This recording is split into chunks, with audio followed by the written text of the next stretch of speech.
Don't miss any content. Don't forget to subscribe and click the notification bell.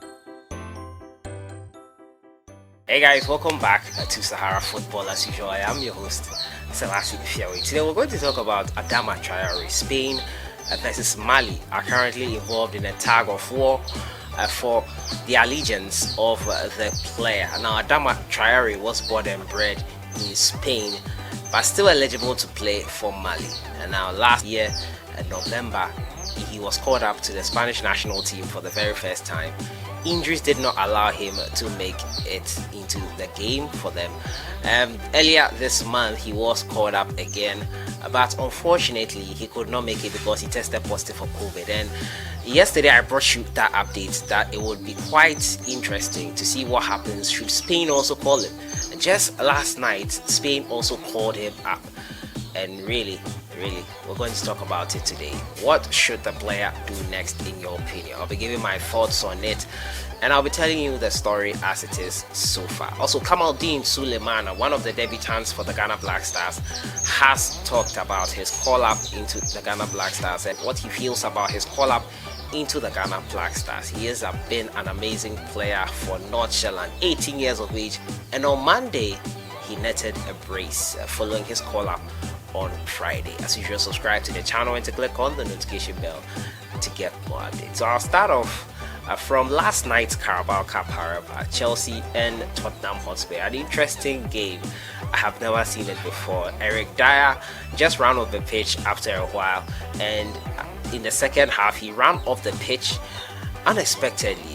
Jose Mourinho following him down the tunnel, and he came out, and many people were wondering what the hell Eric Dyer went to do down there. Apparently, he posted this picture on social media after, and we all know what that means, and it's quite interesting. Chelsea in the end lost, and they were being trolled on social media and all that, with their new keeper Mendy making his debut.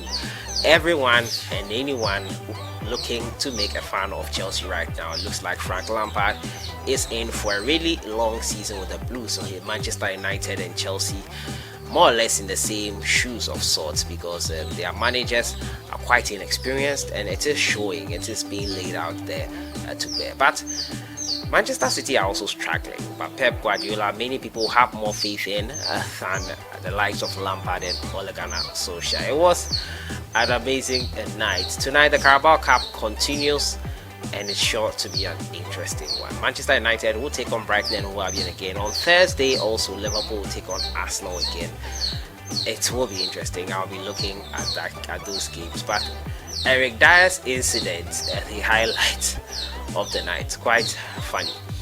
So I move on to my main story for today, and it has to do with Adama Traore versus Mali and Spain. Now, Mali and Spain are now involved in a tug of war for the signature of the player. Now, he was born and bred in Spain, and he has played for the youth teams of the Spanish national team before, but unfortunately he has not played for the senior national teams. Now, he played for Barcelona, part of the La Masia Academy, could not make it at FC Barcelona, and now he is thriving in the Premier League with Wolverhampton Wanderers. Now, yesterday I brought you the story in which I said he has been called up to the Malian national team. Now, the Malian national team called him up because he has not been called up by the Spanish national team yet. But earlier this month, Spain called him up, and the only reason why he could not make it into the game, that's the Nations League games, was because he had tested positive for coronavirus. Right now, he has recovered from that,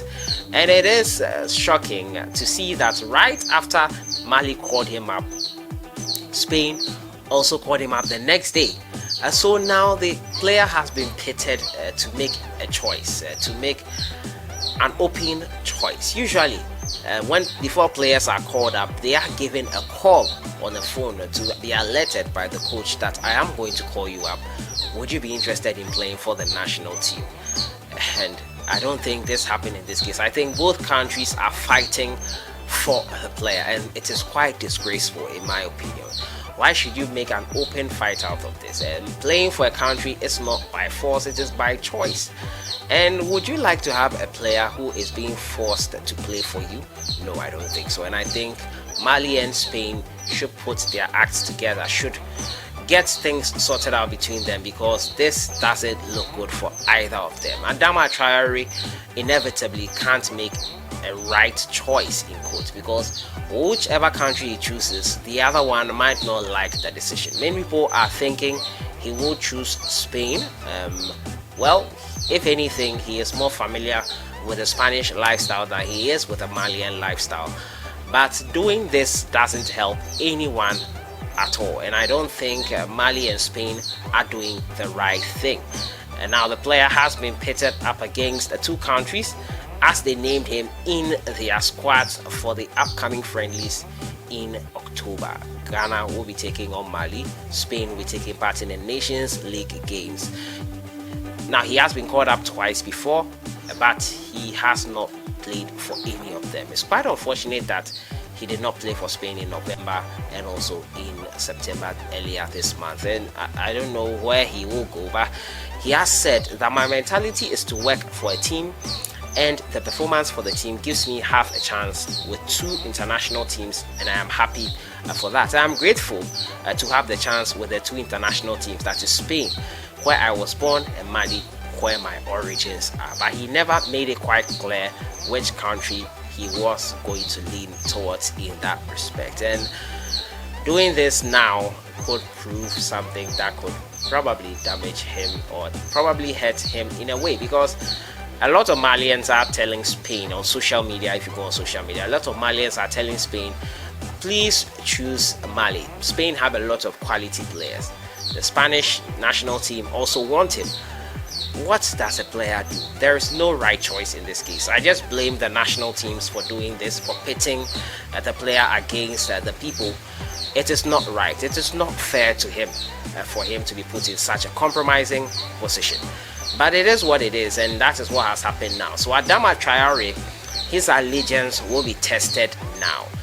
I wouldn't fault him for any choice he makes. The fault is on both national teams and not on the player for what he chooses. But let me know your thoughts in the comments box. Which country do you think Adama Traore should choose now, after this incident has blown up now on social media? He has been called up to the Spanish national team.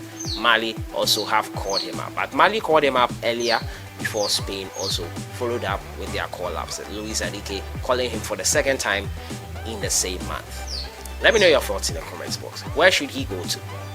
My next story has to do with Kamal-Deen SULEMANAA, a debutant for the Ghana Black Stars, who is making waves in Denmark. Now, the Ghanaian scored a brace on Monday following his call up to the national team on Friday night, and he is an amazing prospect for the future of Ghana football. A good friend with Kudus Mohammed, who tweeted about him when he scored the brace on Monday. And now Kamal-Deen has reacted to his call up into the Ghana Black Stars, and this is what he had to say. It is every boy's dream to join the national team, so I am really proud to be selected as an 18-year-old. I'm happy, and now I have to show everyone I deserve to be there. My goal is just to play. I don't know how many minutes I'll get, but I am happy if I just get 10 seconds. That's a positive mentality. Kamal-Deen is the second nonchalant player to earn a call-up into the Ghana Black Stars in the last 11 months, following in the footsteps of Kudus Mohammed, who has since moved on to Dutch champions Ajax. Now, Kamal-Deen is a good player, and I think he needs patience and time, Akono said in his inclusion of the attacker in the Ghana squad. Now, the Ghana Football Association website reported. Now, I think we need to start developing and looking at the next 4 or 5 years. These are the guys, and once we are able to start with people like that, we will be motivating them slowly. We are not going to push them too much, but slowly develop them into the team. He reminds me of Jeremy Doku, but unfortunately, he has joined Belgium. In case you didn't know, Jeremy Doku, a Ghanaian-born Belgian, also in there.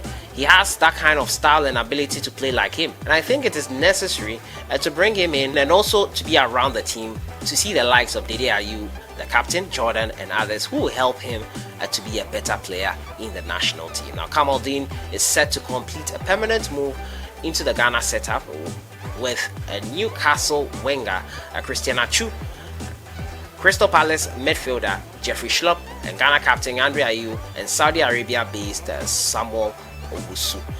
Ghana face Mali as part of preparations for a 2022 African Cup of Nations qualifier against Sudan in November. So KamalDEEN there saying even if he gets 10 seconds, he would be grateful. Great mentality from the youngster. He should continue in that stead, and I'm sure the sky will be the starting point for him. So that has been it for today. Unfortunate situation happening with Adama Traore being pitted against Mali and Spain. Where do you think he should go to? Where do you think he will choose? Let me know your thoughts in the comments box. It's quite unfortunate, but that is the current situation he finds himself in. And also, KamalDEEN has reacted to his call-up into the national team, the Black Stars. I'll see you guys in the next one. Enjoy your day.